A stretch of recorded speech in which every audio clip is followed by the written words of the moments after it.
का था। क्या हुआ था? कितने बजे ये सब बोट छुटी थी? मेरे को ये टाइम नहीं मालूम सेठ जी, वो कब आ रहे कब जा रहे मेरे को मैं देखा ही नहीं। अभी फोन आया बोट वाले का, उनसे मेरे नंबर से तो मेरे को पता चला। कौन कौन था आपका बोट पे? मेरी वाइफ थी, मेरी छोटी बच्ची है, मेरे सास है, मेरा ससुर है और मेरे साला है, मेरे साड़ू भी है। क्या बताया गया अभी बोट बोट की तरफ से? 2 जन आए बोले, तो दूसरे का पता नहीं। हम निकले, हमारे को साइड में रखा है बोले, वो अभी आ रहे बोल रहे थे। सबको बचाया गया है? वो दूसरे का पता नहीं। कितने बजे की ये घटना है, कितने बजे की घटना है? वो टाइमिंग पता नहीं सेठ जी। मैं बोट में बैठे थे? बोट में कितने बोट में बजे थे, वो 2-2:30 बजे के लगभग बैठे थे। कितने लोग जो है टोटल इस बोट पे सवार थे और क्या वो पता नहीं, हम नहीं गए थे, वो हम नहीं गए थे, वो ही गए थे, वो हम देखे नहीं। आपके कौन थे उस परिजन कौन थे? मेरे खुद फैमिली थे। वो कितनी फैमिली में कितने लोग हैं? 6 जन बैठे थे वहाँ पे। 6 जन। अभी कुछ पुलिस द्वारा बताया गया है आपको यहाँ पे? वहाँ से फोन आया, 2 जन का बता रहे। 2 जन का क्या हाँ। बताया? 2 जन तो निकले हो, उन्होंने मेरा नंबर उनको याद होगा तो वो लगाए। आपका नाम बताइए। मेरा सायराम पावरा है, मैं दुलिया का हूँ। रोलिंग लवकर घे ऑन पाहू शकतो ज्यांचे जे कुटुंबीय या बोटवरती आहेत ते आपल्यासोबत आहेत। आपका कौन कौन था ये बोट पे और अभी बोट की तरफ से क्या बताया गया है?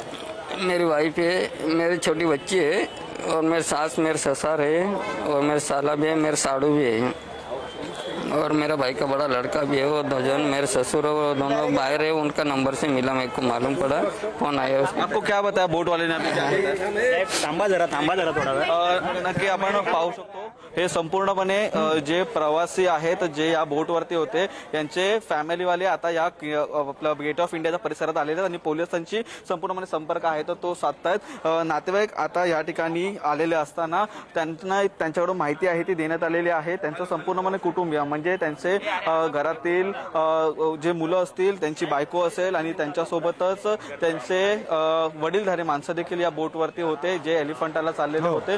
4:30 वाजताच्या दरम्यान हे बोटमध्ये बसलेले होते, परंतु बोटमध्ये बसल्याच्या नंतर हा संपूर्णपणे जी आहे ती उलटल्याची माहिती त्यांना बोटचे चालक आहेत त्यांच्याकडून देण्यात आलेली आहे आणि बोटचे चालक यांच्याकडून ही माहिती देण्यात आल्याच्या बोटची माहिती देण्यात आल्याच्या नंतर त्यांनी आता या पोलीस स्टेशनला संपर्क केलेला आहे। त्यांना बोटवाल्यांनी असं देखील सांगितलेलं आहे की या तुमच्या सर्व माणसांना वाचवण्यात आलेला आहे आणि आता त्यांना या ठिकाणी घेऊन येण्यात येत आहे।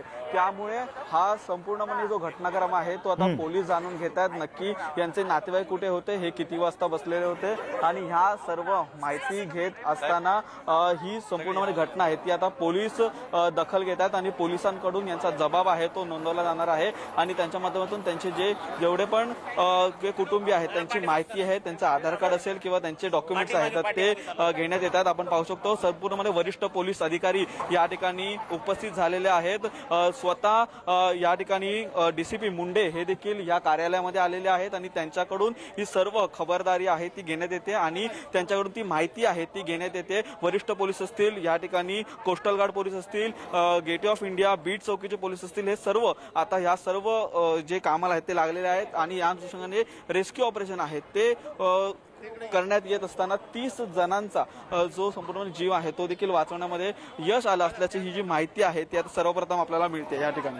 विक्रांत, खरं निखिल, तुम्ही म्हणताय त्याप्रमाणे ही माहिती आत्ताच्या घडीला मिळत असली तरी सुद्धा त्यांचा जो परिवारातले जे लोक आलेले आहेत त्यांचं असं म्हणणं आहे की आम्हाला अशी माहिती देण्यात आली, मात्र अद्यापपर्यंत आम्हाला ठाऊक नाहीये की आमची माणसं नेमकी कुठे आहेत। दोघांना बाहेर काढलं असं सांगण्यात आलं होतं। त्यांचं नेमकं काय म्हणणं आहे? पोलिसांचा फोन आला तेव्हा पोलिसांनी नेमकं काय सांगितलं होतं परिवारातल्या लोकांना? परिवारातल्या लोकांकडे जी अशी माहिती आहे ती देण्यात आलेली आहे ती म्हणजे हे प्रवासी तुमच्याच परिवारातले आहेत का, हा सर्वप्रथम प्रश्न आहे तो त्यांना विचारण्यात आला आणि त्याच्यानंतर त्यांचे परिवाराची जे बोटवरती सवार होते ती बोट पाण्यामध्ये उलटलेली आहे, त्यामुळे त्यांना दुसरा बोटमधून घेणार येऊन असल्याचं देखील या ठिकाणी सांगण्यात आलेलं आहे। आणि ही माहिती मिळताच कुटुंबियांकडून आता जी धावपळ आहे ती पोलीस स्थानकाच्या दारामध्ये आपल्याला होताना पाहायला मिळते आणि पोलिसांच्या माध्यमातून हा संपूर्ण जी खबरदारी घेत आता या ठिकाणी या घरातल्या नागरिकांशी जो संपर्क आहे तो केला जातोय। आपण पाहू शकतो या परिसरामध्ये संपूर्णपणे बॅरिकेडिंग आहे ती देखील करण्यात आलेली आहे। पोलिसांनी हे संपूर्णपणे पोलीस स्टेशन आहे त्याला देखील ही बॅरिकेडिंग आहे करण्यात आलेली आहे।